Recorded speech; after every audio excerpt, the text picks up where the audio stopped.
What's up guys, it's Orphan Slayer and I've got another tutorial. This one is a request from Legit, and it is basically this effect that I used in my recent montage. Yeah, so this is a pretty easy effect. It looks cool, but it's not really that hard to make. It's a lot of masking and a lot of time-consuming crap, but it's really not that hard to make. So what you're gonna need is you're gonna need to go to let's see, where is it?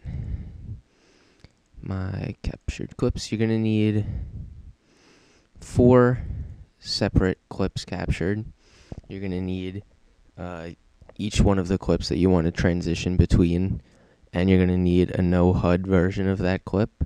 You don't need that. It's just what I used in the montage. I used that and it looks a lot better. So let me bring all these in. So hold on, let me hold the mic between my legs. Okie doke.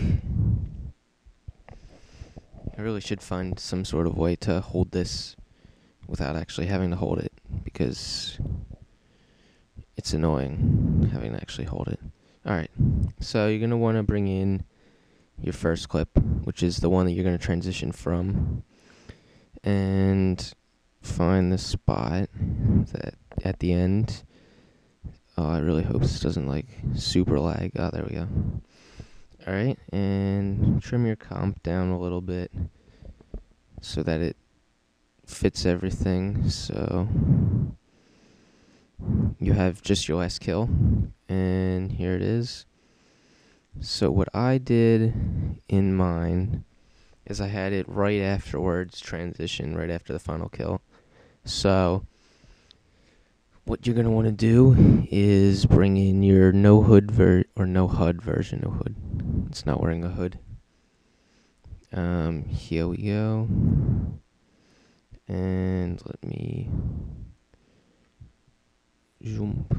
bring this down, find the end. God, I know there's a more efficient way of doing this, but whatever. And my Adobe After Effects is laggy as balls, like all the time.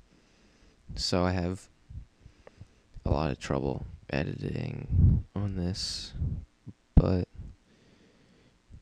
hopefully I can get this shit to work. Come on. Oh, there we go. Alright, so let's find this. This is after. Oh, wow. Look at that. Oh, that's perfect. Got that perfectly. Alright, so I'm going to go to around here, which is where I had this HUD transition.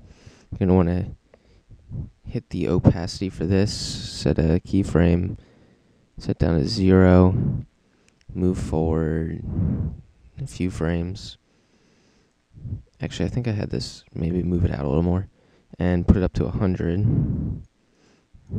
So when this shows, it's going to have the HUD slowly fading off. And now, what I use Twixtor. You don't have to have a slow motion afterwards, but it looks nicer in my opinion. So you have this wonderfully done, and yeah, so that's how you get to fade out. So I'm gonna go select. Hold on, let me grab this mic again. And then layer, pre-compose this one. Okay, so now this is one thing, and they fade in together. And now I'm gonna move this shiznuts over, and make the comp longer.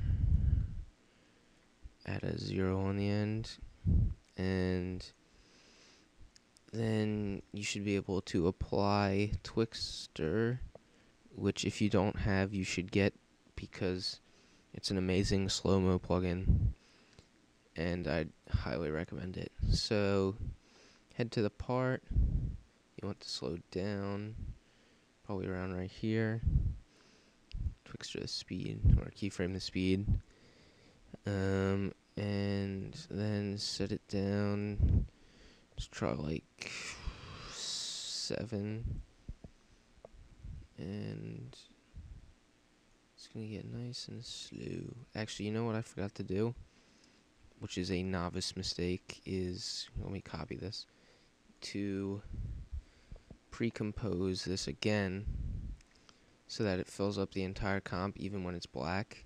And pretty much what that does is it tricks Twixtor into thinking that the thing's longer even when it's not. So then we can head on back over to here and paste on my Twixtor, and there we go. Now it'll be smooth slow-mo throughout. Let's see if that worked.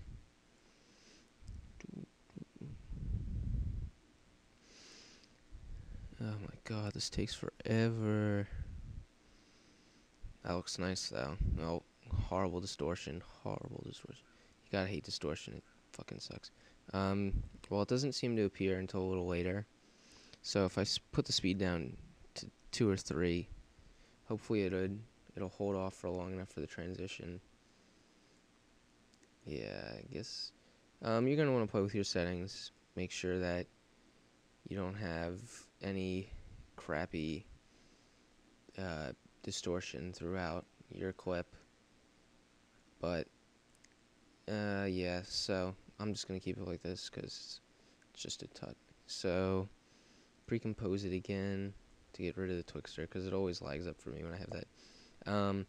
Yeah, and then this is where it where the actual transition occurs. So you're gonna want to actually, you know what I did first? I had a slight glow, and obviously you're gonna have your CC on this first, so it's gonna look better than this. But I had a glow on this, and it was a high radius and pretty high intensity too.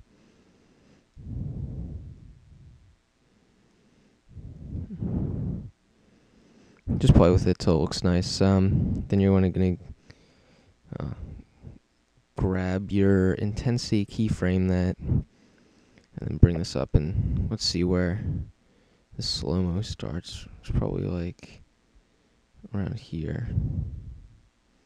So as your HUD fades out, you're gonna want to fade the glow on, so you're gonna have it at 0 around here, so that the glow comes up and on. And you might want to add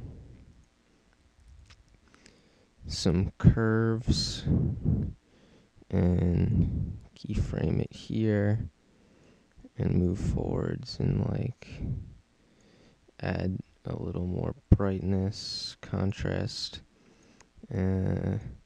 maybe ramp up the blue a bit, which is what I did. And yeah, and then that should be looking good. Should have the blue fade on nicely. And then you're gonna want to bring in your other clip, which is this one. You're gonna want to bring in the no HUD version, and this works best with a clip that has the sniper zoomed in, because you're gonna be masking out objects, and it will allow you to have no like sniper BR or DMR or whatever in the frame, and it'll just be objects, and it'll kind of look like an angle. So yeah, that's just my opinion, and it's what I did. So I think it was actually this exact frame. It might not have been this exact frame, but it was something like that. And then you're gonna go time freeze frame, so then it'll be frozen at this. And so yeah, you're good. And now for the wonderful fun of masking. So you're going to want to duplicate this by hitting Control D until you have as many as objects you're going to mask out. What I'm going to do is mask out this object, this object, this object, and this object. And masking is a pain in the ass, but it looks nice, so gotta do it. I'll speed this up so you don't have to watch, but yeah, you just have to put each separate one on a different layer so you can control them individually. So you're gonna want to solo the layer, grab your mask tool, and get to work. So I'll talk to you guys after I finish masking this all out.